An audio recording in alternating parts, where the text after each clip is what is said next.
Over 1,000 years. That's how long ancient Romans performed a bizarre annual sacrifice. They burned live foxes to protect their crops. How could 2 foxes possibly matter that much to an empire? Rome's vast empire, stretching 1.7 million square miles, depended utterly on its grain. Blight, a silent enemy, could cripple legions and starve cities. The rust blight specifically targeted wheat, barley, and oats, the very food that fed millions. In this desperate fight, they turned to the wild. Foxes, creatures of mystery and instinct, became targets. These 2 elusive red foxes, each weighing 2.2 to 14 kilograms, were caught for a grim purpose. A fox's keen senses detecting prey 2.5 meters underground seemed almost supernatural. Its hearing could pinpoint a mouse 100 meters away. That's farther than 3 football fields. A single fox hunted up to 10 small rodents a night. This efficiency, a marvel of nature, fueled Roman fear. Did they see predation as an omen? The ritual, known as Robigalia, peaked on April 25th. Imagine the scene near Palatine Hill, a spectacle for all to see. The captured foxes were burned alive, a fiery offering against a microscopic threat. This dark tradition, perhaps beginning as early as 500 BC, continued until 500 AD. That's a millennium of burning foxes. Evolution watched, probably confused. A fox could sprint 48 kilometers per hour, faster than most humans could flee. Their hunting grounds spanned 20 square kilometers, a vast territory for such a small predator.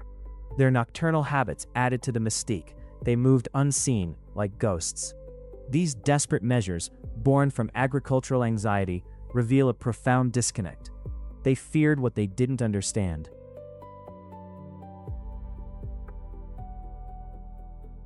This stark infographic reveals the deep symbolic connection Romans drew. 1,400 psi of bite force, the fox's terrifying power. The fox, an animal seen as the embodiment of cunning and destruction, was intertwined with agricultural fears. What would the world look like without this animal? For Rome, the answer was famine. Foxes are master opportunists, adapting to any landscape. Their legendary slyness dates back to fables penned around 600 BCE, long before Rome's yearly appeasement. A female fox gives birth to 4 or 5 kits each spring, ensuring a constant population that easily outpaced human growth. Their elusive nature, vanishing into shadows, reinforced beliefs they could conjure trouble. These animals thrived on the edges of Roman settlements, their adaptable diets including valuable livestock, causing significant agricultural losses. The fox's jaw strength, generating 1,400 psi of bite force, crushes bones more efficiently than a pit bull at 235 psi. That's nearly 6 times stronger. Imagine that.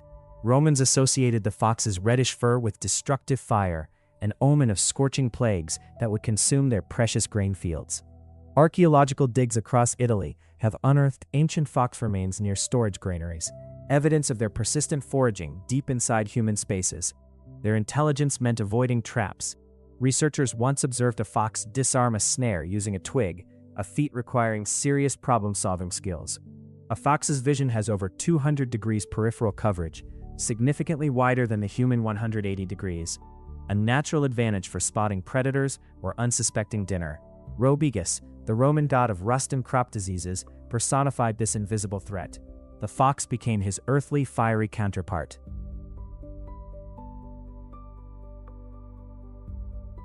An invisible enemy could annihilate 50 to 70% of a Roman grain harvest, plunging millions into famine. This fungal scourge, known today as Puccinia graminis, manifested as reddish-brown spores and spread through entire fields like wildfire. Invisible, unstoppable.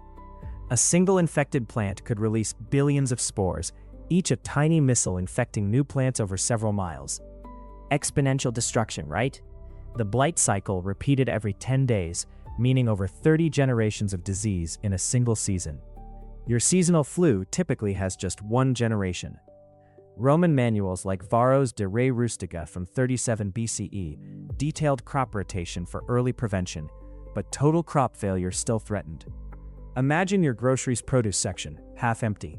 Roman farmers knew that dread firsthand, with famines a stark reality. History records 44 BCE, a year linked directly to catastrophic crop diseases and social unrest. Chaos. A single blighted wheat stalk housed 200,000 fungal spores, 100 times higher than a human sneeze. Airborne spores, microscopic yet relentless, could travel up to 3,000 kilometers across continents on prevailing winds, delivering devastation.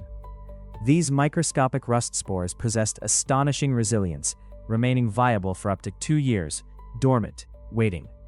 Across the Roman Empire, wheat rust annually cost 10 to 15% of total grain output. That's enough food to feed millions, simply vanishing. This unseen predator forced communities into subsistence, constantly on famine's brink.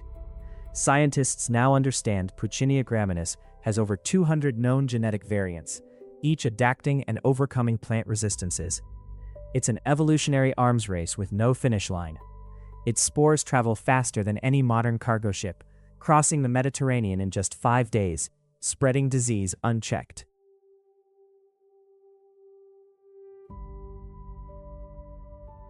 Unfolding on April 25th, the Robigalia festival wasn't just a haphazard event. This timeline highlights its structured nature, led by the Flamen Quirinalis, culminating in the sacrifice of both dogs and foxes. For over 1,000 years, this ancient ritual persisted, a testament to Rome's deep-seated agricultural fears. Think about it. Your current calendar only boasts 2024 years. The Flamen Quirinalis, a priest dedicated to Quirinus, acted as an agricultural protector, almost like a Roman minister of crops. The procession from the city to the sacred grove of Robigus spanned 5 kilometers. That's like walking 50 football fields. This hallowed ground, known as Lucus Robigi, sat about 9 miles outside Rome, right along the Via Claudia, a specific spot to appease the god Robigus. The Flamen Quirinalis would then recite specific prayers, begging, "Protect our crops from your rust, spare the tender wheat plants." These pleas aimed to soothe the rust god, who Romans believed sent foxes as his fiery messengers. The entire ritual, from start to finish, was a solid 4-hour commitment, generally from dawn until midday. Before the main event, priests performed 7 purifications, sprinkling frankincense and wine over the animals, a truly elaborate prelude. 2 male foxes and a female dog were the chosen sacrifices. The foxes represented blight's destructive force, while the dogs stood guard against it. The foxes were then immolated, their struggling forms a potent symbol of the blight's fiery devastation on wheat fields. Afterward, the cremated remains were scattered over the newly sown fields, a symbolic if grim blessing. This elaborate dance with nature continued for 1,200 years of practice.